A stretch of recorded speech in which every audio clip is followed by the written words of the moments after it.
हम गुलाम क्यों हुए? 1000 साल पूर्व हम गुलाम क्यों हुए? जबकि कहते हैं कि हमारे यहाँ साक्षरता 80% थी, फिर भी हम गुलाम हुए। हमारे यहाँ संसाधन थे, सोने की चिड़िया देखकर ही विदेशी शक्तियों ने, मुगलों ने, अंग्रेजों ने हम पर हमला किया था। ऐसी थोड़ी खाली थोड़ी थे हम, क्योंकि हमारे यहाँ साक्षरता। कई बार ऐसा भी हो सकता है कि साक्षरता, जो शिक्षित लोग होते हैं, वो अनपढ़ लोगों के आगे घुटने टेक देते हैं और उन्हें टेकने पड़ते हैं। अब हमारे गुरुकुल में उस समय विदेशों से लोग पढ़ने आते थे, हमारे गुरुकुल में शिक्षा प्राप्त करने आते थे, लेकिन फिर भी हम गुलाम हुए। आखिर क्या था? और जो आए थे वो पढ़े लिखे भी नहीं थे। मुगल कोई पढ़े लिखे होते हैं? मुगल तो ऐसे ही होते हैं, बस कोई पढ़े लिखे नहीं होते। दुनिया के विकास में उन्होंने आज तक कोई भी योगदान नहीं किया, बकरा काटने के अलावा। क्या योगदान दिया है बाकी? कुछ आपको पता हो तो आप प्लीज कमेंट बॉक्स में बताना। मैं किसी धर्म का विरोधी नहीं हूं, अच्छा है, लेकिन सब अच्छा होता है, लेकिन उन्होंने देश के विकास में कुछ योगदान नहीं दिया, ये कटु सत्य है। अंग्रेज आए, जब वो आए थे तो उनके यहां साक्षरता केवल 3% थी। इतने कॉलेज कहां थे? इतने वो नहीं थे। और हमारे यहां 80% साक्षरता थी। गुरुकुल थे, अरे क्या रुतबा था! सोने की चिड़िया यूं ही नहीं कहा जाता था। अब फिर भी हमारा देश गुलाम हुआ क्यों? यह भी एक गहन चिंतन का विषय है। इसका एक आंसर अगर आप शॉर्ट में चाहोगे, रावण क्यों हारा था? इतनी बड़ी सेना, इतना शक्तिशाली कि राम भी उसके आगे कुछ न थे। इतना विद्वान, युद्ध नीति वगैरह वगैरह सब जानता था रावण। उसका कोई पर्याय नहीं था, उसके सामने कोई टिकने लायक था ही नहीं योद्धा उस वक्त। लेकिन फिर भी वो गुलाम हुआ, वो हारा।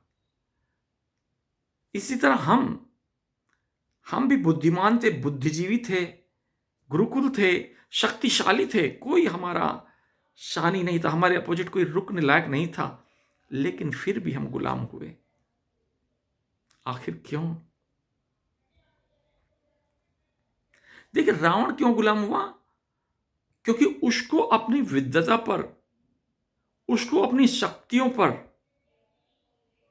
अहंकार हो गया था। ज्यादा ही अहंकार, और इतना अहंकार कि वो अपने, जो उसके निकट वाले लोग थे, उनको भी अपना अहंकार, उसकी कहते हैं कि ओवर कॉन्फिडेंस हो जाना, अपनी शक्ति पर, अपनी बुद्धिमत्ता पर ओवर कॉन्फिडेंस हो जाना, जिस कारण वो जो अपने निकट के लोग थे, जैसे विभीषण आदि या और भी कई थे, उनको भी बुरा भला कहने लगे, क्योंकि उन्हें कॉन्फिडेंस था, ओवर कॉन्फिडेंस था कि वो अपने आप में पूर्ण है।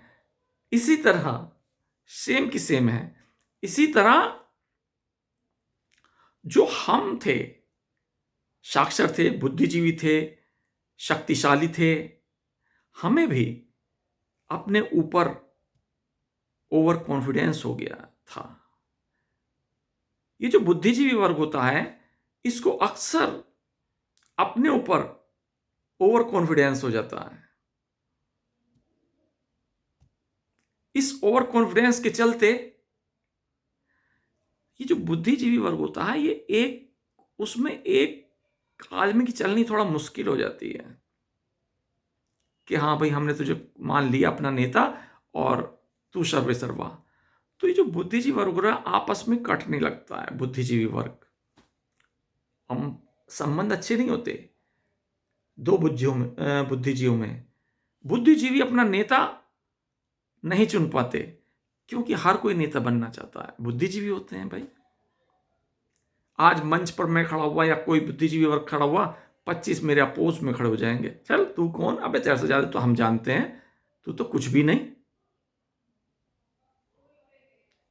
या नहीं होने के बुद्धिजीवी वर्ग में ये सबसे, क्योंकि हर किसी को अपने ऊपर अभिमान होता है। जो अभिमान रावण को था, वो बुद्धिजीवी वर्ग में हर एक आदमी को अभिमान होता है। रावण का तो राजपाट था, वो खत्म हो गया। लेकिन ये जो इतने सारे बुद्धिजीवी हमारे थे, वो आपस में कट मरे, एक दूसरे के दुश्मन हो गए। हमारे राजा, जो छोटे छोटे राजा थे, राज्यों में अखंड भारत भरा हुआ था, वो एक दूसरे के दुश्मन हो गए क्योंकि सबको अपनी अपनी शक्ति पर अभिमान था।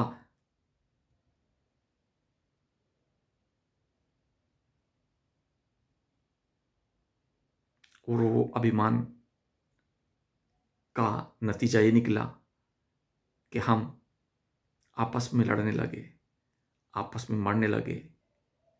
और फिर वो यहां तक हुआ कि हम एक दूसरे को धोखा देने लग गए। किनके आगे? अनपढ़ नरसंहारियों।